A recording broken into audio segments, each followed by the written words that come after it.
প্রথমত সাংবাদিক ভাইরা এবং পুরো বাংলাদেশ আমাদের জন্য একটি সুখবর আসছে। এই গণ অভ্যুত্থানের পরে আমরা যেহেতু গণতান্ত্রিক প্রক্রিয়া যাচ্ছি, আমাদের যে নিবন্ধন প্রক্রিয়া সেটা অনেকে যারা পরিশ্রম করেছেন পুরো দেশবাসী তাকিয়েছিল, সেটাতে আমরা একটি পজিটিভ সাইনের দিকে যাচ্ছি এবং এটা সুখবর আসছে।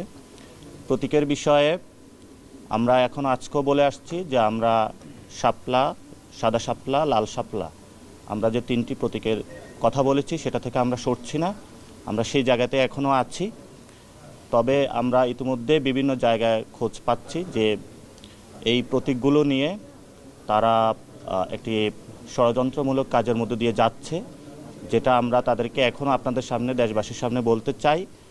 এনসিপি নিবন্ধনটা যেই প্রতীকে হবে এটা অবশ্যই শাপলা, সাদা শাপলা অথবা লাল শাপলা, এই তিনটির মাধ্যমে হতে হবে। এর ব্যত্যয় করা যাবে না, এবং যদি করা হয় সেই ক্ষেত্রে আমরা ফার্দার আপনাদের সামনে উপস্থিত হব যে আমরা এটা কিভাবে নিতে হয় সেটা আমরা ইনশাল্লাহ জানি। 2 নম্বর শেষ করি।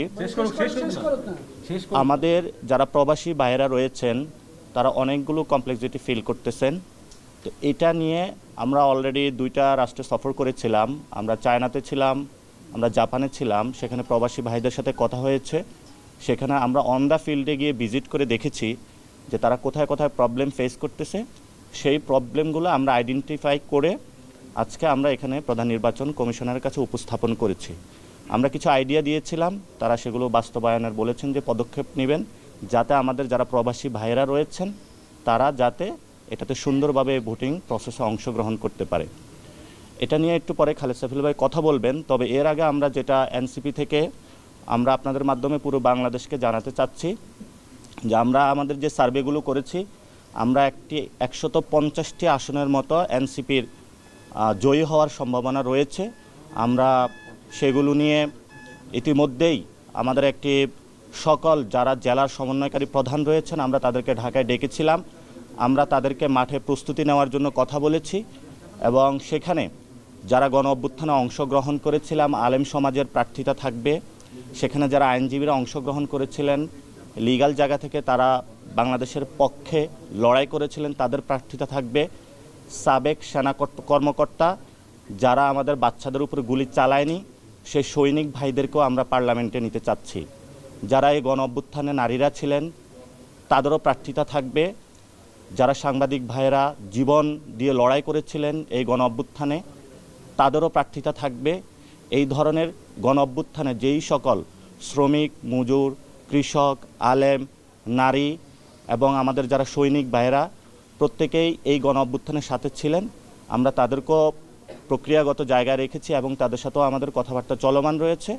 তবে সেই ক্ষেত্রে আমরা দেখেছি আমরা প্রত্যেকটা প্রজেকশনে আমরা ইনশাল্লাহ এই নির্বাচনে এনসিপির হাতে 150টি আসন পেতে যাচ্ছে এনসিপি ইনশাল্লাহ। এখন হলো আপনাদের ডায়াসপোরার যেই টেকনিক্যাল বিষয়গুলো নিয়ে এটা খালেদ সাইফুল্লাহ কথা বলবেন। কথা বলার পরে একটু শেষ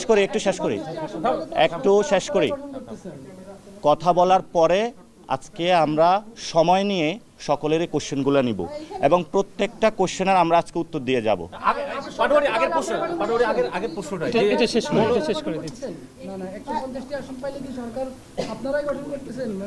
আচ্ছা, আমরা ডায়াসপোরা আলোচনাটা শেষ করে তারপরে সকলগুলা কোশ্চেন আমরা নিব।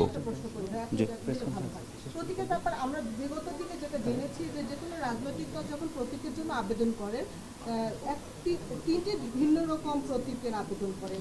আপনারা 15 যে আবেদন করলেন সেটা কিন্তু সেই শাপলার মধ্যেই আছেন, আপনারা কালারটা ভিন্ন। তা এই ব্যাপারে আপনাদের ব্যাখ্যাটা জানতে চাই যে আপনার প্রশ্নের মধ্যে আপনার উত্তর আছে, অর্থাৎ আমরা শাপলাতে আছি।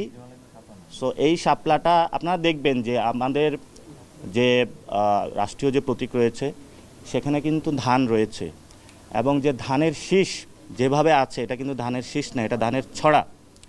তো ফলত ওই জায়গা থেকে এটা সাদাও হতে পারে, লালও হতে পারে, কিন্তু আমাদের শাপলাতে আমরা থাকছি এবং শাপলায় বাংলাদেশের মানুষ ভোট দেবে ইনশাল্লাহ। ভিন্ন প্রতীক কারণ আমরা শাপলা চাই, এই জন্য ভিন্ন প্রতীক চাইনি। আপনার কথা আসি, সেটা হচ্ছে যে আপনারা এই শাপলা, সাদা শাপলা, লাল শাপলার ব্যত্যয় হলে কি করবেন একটু বলতেন। এক দ্বিতীয়ত হচ্ছে বিধিমালা সংশোধনী যে পাঠাইছে সেখানে কিন্তু শাপলা প্রতীকটাই নাই, তাহলে এই শাপলা আপনারা কিভাবে পাবেন এই তিনটা প্রতীকের মধ্যে? সংশোধনী আবার করবে, যদি ওনাদের এই সংশোধনীতে না আসে তাহলে আবার ওনারা করবে। কিন্তু হলো আমাদের নিবন্ধনের সময় থাকবে কিনা, এই সংশোধনী পর্যন্ত আপনারা অপেক্ষা করবেন? না, এটা সংশোধনী যে কোনো সময় মানে করার সুযোগ থাকে।